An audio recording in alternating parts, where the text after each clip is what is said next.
Alright guys, I figured I'd show you this.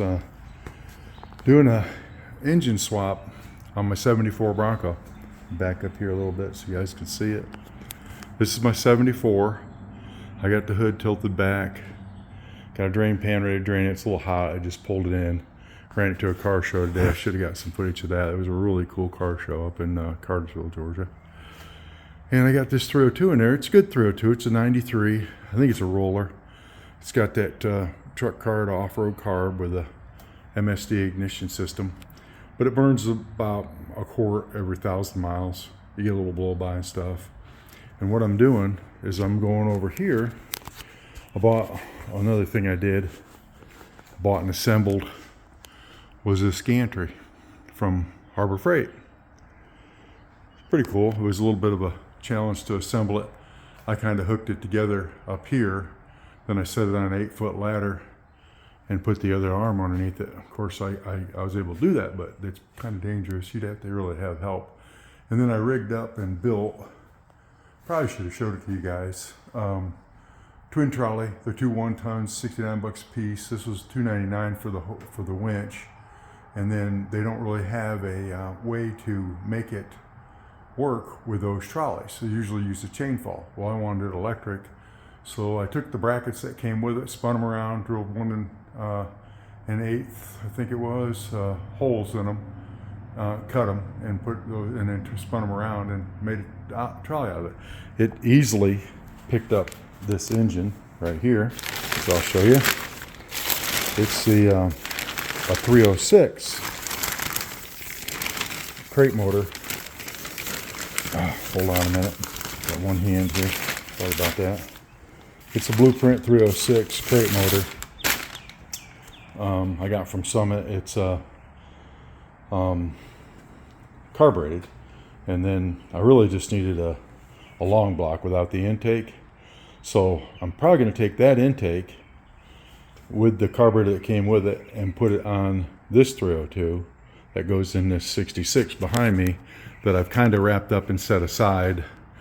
I converted it over. You kind of can see under there. It's a little bit, I could probably show you a little better, but that's a Dana 30 front end. I converted that one over to a Dana 44 with a Spartan locker. I'll give you a whole show on that thing because that's my next project.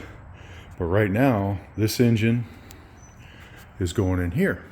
And then before I put it in there, I'm gonna do this. I'll show you. Hold on a minute. Let me get around this lift right here. This is Edelbrock ProFlow complete kit. This is a distributor right here that comes with it. Yeah, I don't have that. There it is. This is a distributor that comes with it. And the instructions. Looks like the ECU harness. Here's a throttle body, and then or actually, that's just a throttle. I guess it's throttle body because it does have the idle control. It has a TPS throttle position sensor, but it's a port injected setup where the injectors are in the ports, which is better than having the injectors in the throttle body. I think it's a little more efficient. But either way, that's the one that everybody really likes. And I'll go ahead and put this on that motor that's getting ready to go in this 74. And then hopefully when I get all that in, I'll put this one aside. This is running 350 gears, C4, and I probably won't do much more with this one. It's got good brakes, good suspension, real good inside, all good controls, Dakota digital dash, everything that makes it a real nice driving Bronco. You could drive this thing 300 or 400 miles straight. It's comfortable enough. It's okay. I got good seats in it and everything. But if you really want to off-road more, then this would be okay, but it'd just be for good fire roads and stuff like that. The 66 is probably going to have back there probably 37s. I put extended radius arms on it. I put all new suspension on it. It's going to be more off-road capable, a little bit stouter, and I may put an AX15 in it and run a 5-speed manual in it because it's already got a clutch set up in it, the clutch pedal. I don't know, it might be fun to have a manual in the group. And then Of course, I got this Tremor, 22 Tremor that's been working real good. Not a ton of miles on it now, 8,000 miles. Been a good truck so far. Tow's like nobody's business. But it's going to be outside for a little bit while I do that. And then when I get the 66 done right after the 74, because I'm going to start really getting on this, then this Coyote, I think I'd shown it before, and that 10-speed down there are going in that 56. I'm going to pull out the 327 that's in there and the 700R4, set it aside. It's probably going, they're both fresh, so they're probably going in a street rod a little bit later. But I'm for sure going to get this done, because my ultimate goal before I get too much older is to run this with that Coyote motor, this rig here, on Route 66. So we shall see. But anyways, I'll see if I can't document some of this engine swap on this 74. I need to be doing more of that. I've been doing a lot of stuff. Been real busy with work, but I've been doing a ton of stuff that I haven't been filming, and it's a lot of cool stuff. I mean, just traveling and doing a lot of things, and really should have been filming it and sharing it with people, and because it's cool stuff. And if people want to see some of these places and some of these things, it probably would be neat if I had filmed it. It's just like with this gantry, where I put it together by myself, by hand, heavy thing that's 700-800 pounds, you know, and you could get really hurt. And so there's people that probably would want to know how to put that together. And then I do a lot of stuff with the shop where I put stuff on wheels. As you can see here, I put all my cabinets on wheels, all my boxes, all these benches. These cabinets over here are on wheels. Those wheels are cheap. Get them from Amazon for under 30 bucks. And then I just have every single thing. I even took these jack stands and built a little platform and put them on wheels. Even that transmission over there, I built a little platform. I have a little pile of scrap lumber and a table saw. I am still thinking and might still build a 40 by 40 or 40 by 60 metal building out here, still out there for fabrication and welding and stuff, because this floor is too nice. It's an expensive floor, and it doesn't peel, and you can't weld on it and spray paint in here. It's just, the shop's just too, unfortunately. It's nice to have a nice shop with air conditioning and sound system and yeah, lighting and lifts, but you can't paint or weld on these floors. And you can't paint for sure. I painted a little bit, and it made just a little bit, and it made a mess in here. So yeah, I want to keep it pristine. I want to keep it really nice. I like working in a very clean, organized shop, and that's why I got to get some of these projects done, because they will end up parked elsewhere, and this room will be almost like a clean room. I'll pull stuff in here for brake jobs, oil changes, detailing, but I'll do heavy work out in that other building if I build it. If I get these things done, and I may get this beast here done, and I might sell it. I don't know. It'll be worth, when it's done, it's probably worth close to 100 grand. These things, because it'll have everything on it. It'll have everything on it: tilt steering, just everything on it.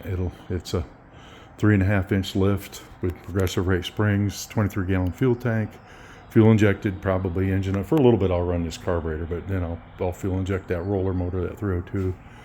And it's already got all new suspension. You can kind of see it down under there, and brand new Bilstein shocks.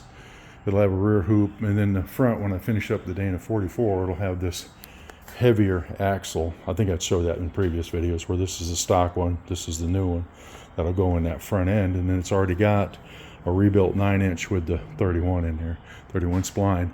And I'll probably run lockers, bead lockers with 37s. And then I got in the front end over here, I got a Spartan locker that's going in that Dana 44 down there. It's open right now, and I got to throw that in there. This will be fun when I get going on it, because I've got most of the parts. I stopped ordering and getting a few things until I could get caught up a little bit, and then I'll get back on it. But I mostly got everything for that. That'll go together quick. This thing, when I bought it, it needed suspension and steering and other things, but the motor was good, decent. not great. You know, it always burned a little oil, but now. And then I went ahead, and it took me a couple months to build it to where you see it now, because it was already painted and it had that motor in it and the C4 and then a Positrack 9-inch in it and a Dana 44 already, because it's a 74. So I went ahead and put better tires. It had these other tires on it. These are okay, they just make more noise, but it had these on them. And they're still good. I might make an off-road trailer camper or something and put those on it. But this thing has been fun. I mean, it was at a car show all day today with Georgia Broncos, with 10 other Broncos, give or take, and got a lot of attention. And it's just a good old beast. And I don't baby it. I use it hard. I bury it in mud and play with it, and it's performed. It hasn't let me down yet, knock on wood. But yeah, I mean, they're you know, the old beast ain't pretty, but she does her job, and it's usable. And this one will be the same way. I won't care if I get it scratched or whatever. The thing about it is, with this gantry, it's a game changer. I can pull that top when I want to run without a top. I can pick this cab up now, put it back on that frame. I can move truck beds. That thing's a big deal. I've been wanting one. That thing was about $900. So I got about $1,300 in that. And that's cheaper than building one. And it's stout enough. I mean, it picked that motor up like I didn't even know it was there. It just was awesome. So that thing will be a great asset to the shop. And now I can raise and lower it and put it underneath of this lift and roll it over here. And actually, I had it put aside because that bench fits right in between it.